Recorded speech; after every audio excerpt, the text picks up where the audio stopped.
இன்றைய விவாதத்துக்குரிய விடயத்தை விட குறிப்பாக எமது நாட்டில் பேசு பொருளாக மாறியிருக்கின்ற, குறிப்பாக தமிழ் பேசும் சமூகத்துக்கு மத்தியிலே பேசு பொருளாக இருக்கின்ற கல்முனை ஆதார வைத்தியசாலை விவகாரம் சம்பந்தமாக ஒரு சில விடயங்களை இங்கே கருத்து தெரிவிக்க வேண்டிய தேவை காணப்படுகின்றது. ஆரம்பமாக இந்த உயரிய அவையில் எதிர்க்கட்சியைச் சேர்ந்த ஒரு பாராளுமன்ற உறுப்பினர் ஒரு பிழையான விடயத்தை, குறித்த விவகாரம் சம்பந்தமான ஒரு பிழையான விடயத்தை இந்த உயரிய அவையை பயன்படுத்தி குறிப்பிட்டார். அதாவது, குறித்த வைத்தியசாலையில் சுகாதார உதவியாளர்களாக சென்றவர்கள் அபாயா அணிந்து சென்றதாக இந்த சபையிலே இந்த நாட்டில் உள்ளவர்களையும் பிழையாக வழிநடாத்துகின்ற ஒரு செய்தியை சொல்லியிருந்தார். மிக தெளிவாக அவர்கள் சீருடையை அணிந்திருந்தார்கள். சீருடைக்கு மேலதிகமாக அவர்கள் தலையை மறைத்திருந்தார்கள். முகம் தெளிவாக திறந்திருந்தது. அதே போன்று நீண்ட காற்சட்டையையும் அணிந்திருந்தார்கள். எனவே இந்த விவகாரம் நமக்கு தெரியும்.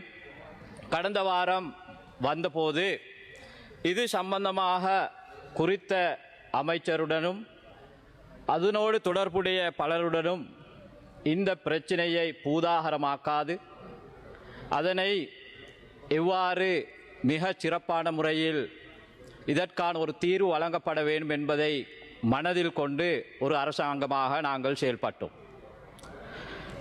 உண்மையில் இந்த விவகாரம் இரு தரப்பினரும் சிலபோது சமூக ஊடகங்களிலும் அதேபோன்று இலத்திரனியல் ஏனைய ஊடகங்களிலும் இந்த விவகாரம் பற்றி பல்வேறு கருத்துக்களை முன்வைத்திருந்தார்கள். குறித்த பாராளுமன்ற உறுப்பினர் சமூக ஊடகத்தில் உள்ளவர்களையும் யூடியூபர்களையும் விமர்சித்திருந்தார்.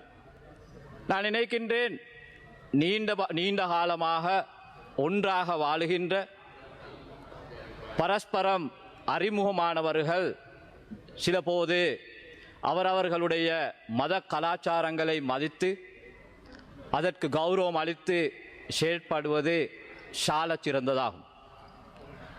அரச உயர் அதிகாரிகள், இந்த நாடு யுத்தத்தால் பாதிக்கப்பட்ட ஒரு நாடு, இனவாத கலவரங்கள் சுதந்திரத்தின் பின்னர் பலமுறை ஏற்பட்டு உயிர் பலிகளை சந்தித்த ஒரு நாடு.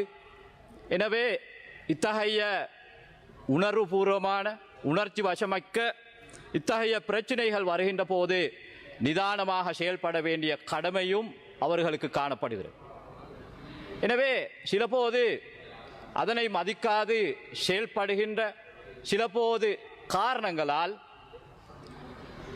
நாடு மீண்டும் அந்த பிழையான பாதையை நோக்கி செல்லக்கூடிய நிலை ஏற்படுகிறது. எனவேதான் இந்த விவகாரம் பல தரப்பினராலும் பலராலும் பல்வகைப்பட்ட கருத்துக்கள் முன்வைக்கப்பட்டிருந்தன. நான் உண்மையிலே ஒரு வகையில் ஒரு இலங்கையனாக சந்தோஷம் அடைகின்றேன். குறித்த விவகாரம் வெளியே வந்தபோது அதற் சம்பந்தமாக உண்மையான பெயரோ தெரியாது சமூக வலைத்தளங்களிலே தமிழ் சமூகத்தைச் சேர்ந்த ஒரு சகோதரி மோகன தர்ஷனி என்ற பெயரிலே மிக அழகான ஒரு கட்டுரையை எழுதியிருந்தார். இந்த பிரச்சினை இவ்வாறு நாம் இந்த பிரச்சினையை நோக்க வேண்டும் என. உண்மையிலே பலரும், அந்த சமூகத்தில் உள்ள பலரும் குறித்த விவகாரம் சம்பந்தமாக இதனை நாங்கள் எவ்வாறு அழகாக அணுகியிருக்க வேண்டும். எங்களுக்கு தெரியும், முஸ்லீம் சமூகத்தை பொறுத்தவரையில் சிறுபாராயம் முதல் பொதுவாக தலை மூடி நீண்ட காற்சட்டைகளை அணிந்து பழக்கப்பட்டவர்கள். சிலபோது இந்த நாட்டிலே தாதிமார்களுடைய தொழில் சம்பந்தமான தகவல்களை திரட்டுகின்ற போது முஸ்லீம் சமூகத்தைச் சேர்ந்த பெண்கள் மிக குறைவாகத்தான் குறித்த தொழிலில் ஈடுபடுவதை எமக்கு அவதானிக்கலாம்.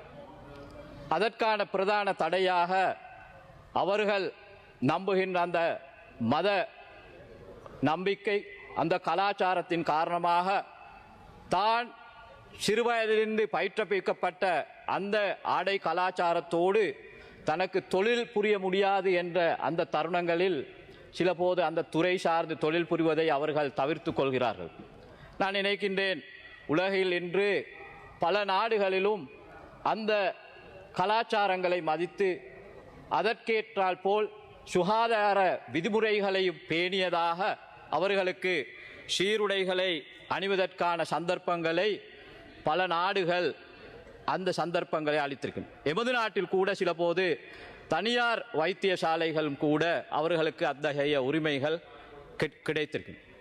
எனவே இந்த பின்னணியில் தான் இந்த பிரச்சினை ஒரு இனவாத பிரச்சினையாக அல்லது இது வேறு திசையை நோக்கி செலுத்தப்படுகின்ற பிரச்சனையா, அல்லது இந்த நாட்டில் மீண்டும் இனவாதத்தை தூண்டுவதற்காக பின்புலத்தில் இருந்து இந்த பிரச்சனையை தூண்டிவிட்டு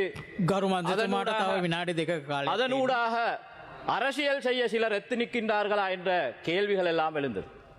எனவேதான் இந்த சந்தர்ப்பத்திலே இனவாதத்தையும் புறக்கணிக்கின்ற, அதற்கு எதிராக செயற்படுகின்ற அரசாங்கம் என்ற அடிப்படையிலும் சுகாதாரத்துறை தொடர் தேர்ச்சியாக இயங்க வேண்டும்.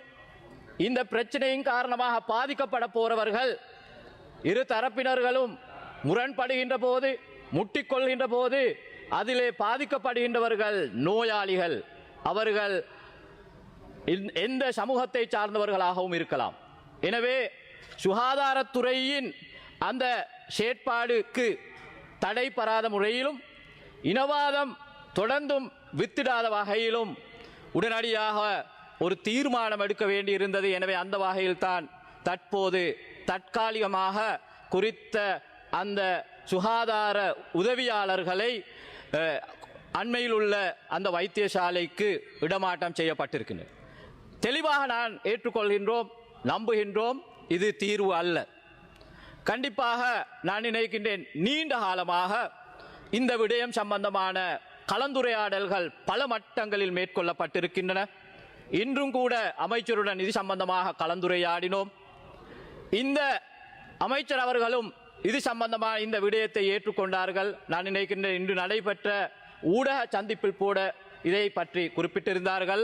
எனவே நாங்கள் அனைவரும் ஒன்றாக இருந்து சில போது இந்த விடயத்தில் உள்ள மனிதாபிமான, அதே போன்று அந்த கலாச்சாரத்தை மதிக்கின்ற இந்த விடயத்தை கருத்தில் கொண்டு ஒரு நிலையான தீர்மானத்துக்கு கண்டிப்பாக செல்ல வேண்டும்.